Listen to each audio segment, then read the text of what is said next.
ओम शांति। आज हम 8 फरवरी 75 की अव्यक्त वाणी सुनते हैं। आज की वाणी का सार है, निश्चय रूपी आसन पर अचल स्थिति। हर परिस्थिति में अचल एवं अडोल बनाने वाले शिव बाबा बोले, सभी अपने को निश्चय रूपी आसन पर स्थित अनुभव करते हो। निश्चय का आसन कभी हिलता तो नहीं है। किसी भी प्रकार की परिस्थिति या प्रकृति या कोई व्यक्ति निश्चय के आसन को कितना भी हिलाने का प्रयत्न करे, लेकिन वह हिला न सके, ऐसे अचल अडोल आसन है। निश्चय के आसन में सदा अचल रहने वाला निश्चय बुद्धि विजयंती गाया हुआ है। तो देखो, बाबा कहते हैं कि तो अचल रहने की निशानी है हर संकल्प, बोल और कर्म में सदा विजयी।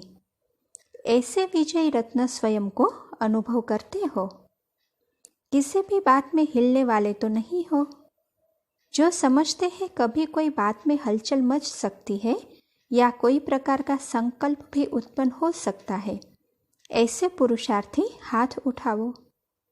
ऐसे कोई है जो समझते हो कि हाँ, हो सकता है। अगर हाथ न उठाएंगे तो पेपर बड़ा कड़ा आने वाला है, फिर क्या करेंगे? कोई भी मुश्किल पेपर आए, उसमें सभी पास होने वाले हो तो पेपर की डेट अनाउंस करें, सब ऐसे तैयार हो।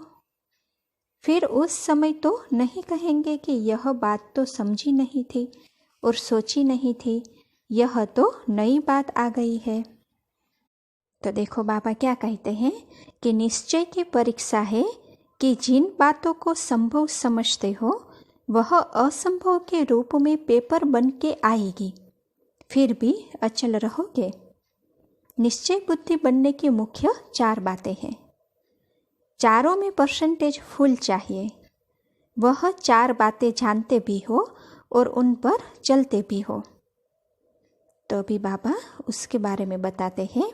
पहली बात, बाप का निश्चय जो है, जैसा है, जिस स्वरूप से पाठ बजा रहे हैं, उसको वैसा ही जानना और मानना। दूसरी बात, बाप द्वारा प्राप्त हुई नॉलेज को अनुभव द्वारा स्पष्ट जानना और मानना। तीसरी बात, स्वयं भी जो है, जैसा है, अर्थात अपने अलौकिक जन्म के श्रेष्ठ जीवन को व ऊंचे ब्राह्मण के जीवन को, अपने श्रेष्ठ पाठ को, अपनी श्रेष्ठ स्थिति और स्थान का जैसा महत्व है, वैसा स्वयं का महत्व जानना, मानना और उसी प्रमाण चलना। चौथी बात, वर्तमान श्रेष्ठ पुरुषोत्तम कल्याणकारी चढ़ती कला के समय को जानना और जानकर के हर कदम उठाना। इन चारों ही बातों का पूर्ण निश्चय प्रैक्टिकल लाइफ में होना, इसको कहा जाता है निश्चय बुद्धि विजयंती। चारों ही बातों में परसेंटेज भी चाहिए। निश्चय है सिर्फ इस बात में कि खुश नहीं होना है, लेकिन क्या परसेंटेज भी ऊंची है? अगर परसेंटेज एक बात में भी कम है तो निश्चय का आसन कोई भी समय अथवा कोई छोटी परिस्थिति भी डगमग कर सकती है। इसीलिए परसेंटेज को चेक करो, क्योंकि अब संपन्न होने का समय समीप आ रहा है। तो छोटी सी कमी समय पर बड़ा नुकसान कर सकती है, क्योंकि जितना जितना अति स्वच्छ सतोप्रधान बन रहे हो, अति स्वच्छ स्टेज पर आज जो छोटी सी कमी लगती है व साधारण दाग अनुभव होता है, वह बहुत बड़ा दिखाई देगा। इसीलिए अभी से ऐसे सूक्ष्म चेकिंग करो और कमी को संपन्न करने का तीव्र पुरुषार्थ करो। दिन प्रतिदिन जितना श्रेष्ठ बनते जा रहे हो, उतना विश्व की हर आत्मा की निगाहों में प्रसिद्ध होते जा रहे हो। सबकी नज़र आपकी तरफ बढ़ती जा रही है। अब सबके अंदर यह इंतजार है कि कब स्थापना के निमित्त बने हुए ये लोग सुख शांतिमयी दुनिया की स्थापना का कार्य संपन्न करते हैं, जो यह दुखदायी दुनिया के स्थापना के आधार पर परिवर्तित हो जाएगी। इन्हों की नज़र स्थापना करने वालों में है और स्थापना करने वालों की नज़र कहाँ है? अपने कार्यों में मग्न हो व विनाश कार्यों की तरफ नज़र रखते हो। विनाश के साधनों के समाचारों को सुनने के आधार पर तो नहीं चल रहे हो। वह ढीले होते तो आप भी ढीले हो जाते हो। क्या स्थापना के आधार पर विनाश होता है या विनाश के आधार पर स्थापना होती है? स्थापना करने वाले विनाश की ज्वाला प्रज्वलित करने के निमित्त बने हुए हैं, न कि विनाश वाले स्थापना करने वालों के पुरुषार्थ की ज्वाला प्रज्वलित करने के निमित्त है। स्थापना वाले आधार मूर्त है। ऐसे आधार मूर्त इसे विनाश की बात पर हिलते तो नहीं, हलचल में तो नहीं होगा या नहीं होगा, लोग क्या कहेंगे या लोग क्या करेंगे, यह व्यर्थ संकल्प निश्चय के आसन को डगमग तो नहीं करता। सबने निश्चय बुद्धि में हाथ उठाया है ना। तो देखो बाबा क्या कहते हैं कि निश्चय अर्थात किसी भी बात में क्यों, क्या और कैसे का संकल्प भी उत्पन्न न हो, क्योंकि संशय का रोयल रूप संकल्प का रूप होता है। संशय नहीं है लेकिन संकल्प उठता है, तो वह संकल्प किसके वंश का अंश है? यह संशय का आया है या वंश का? जबकि चारों ही बातों में संपूर्ण निश्चय बुद्धि हो तो फिर यह संकल्प उत्पन्न हो सकता है, जबकि है ही कल्याणकारी युग। कल्याणकारी बाप की श्रीमत पर चलने वाली आत्माएं सिवाय कल्याण के, चढ़ती कला के और कोई भी संकल्प कर नहीं सकती।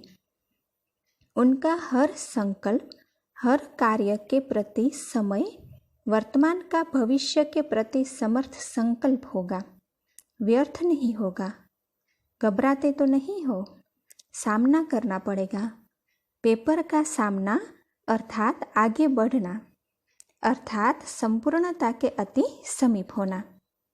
अब यह पेपर आने वाला है। स्वयं स्पष्ट बुद्धि वाले होंगे तो औरों को भी स्पष्ट कर सकेंगे। इसका मतलब यह तो नहीं समझते हो कि होना नहीं है। ड्रामा में जो होता रहा है समय प्रति समय, उसमें माखन से बाल ही निकलता है ना। कोई मुश्किल हुआ है? बाप दादा नैनों पर बिठाए, दिल तक पर बिठाए पार ले जा रहे हैं ना। कोई क्या अंत तक साथ निभाने का या किसी भी परिस्थितियों से पार ले जाने का वायदा व कार्य निभाएंगे?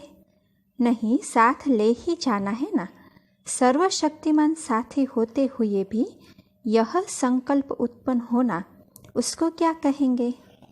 ऐसे व्यर्थ संकल्प समाप्त कर जिस स्थापना के कार्य के निमित्त हो, बाप दादा के मददगार हो, उस कार्य में मग्न रहो। तो देखो बाबा क्या कहते हैं कि अपनी लगन की अग्नि को तीव्र करो। जिस लगन की अग्नि से ही विनाश की अग्नि तीव्र गति का स्वरूप धारण करेगी। अपने रचे हुए अविनाशी ज्ञान यज्ञ जिसके निमित्त ब्राह्मण बने हुए हो, इस यज्ञ में पहले स्वयं की सर्व कमजोरियों व कमियों की आहुति डालो, तभी सारी पुरानी दुनिया को आहुति पड़ने के बाद समाप्ति होगी। अब दृढ़ संकल्प की तिल्ली लगाओ, तब यह संपन्न होगा। अच्छा, ऐसी लगन में मगन रहने वाले, सदा निश्चय के आसन पर स्थित रह कार्य करने वाले, हर परिस्थिति में अचल और अडोल रहने वाले, बाप दादा के सदैव समीप और सहयोगी, ऐसे स्नेही आत्माओं को बाप दादा का याद प्यार और नमस्ते। अच्छा, ओम शांति।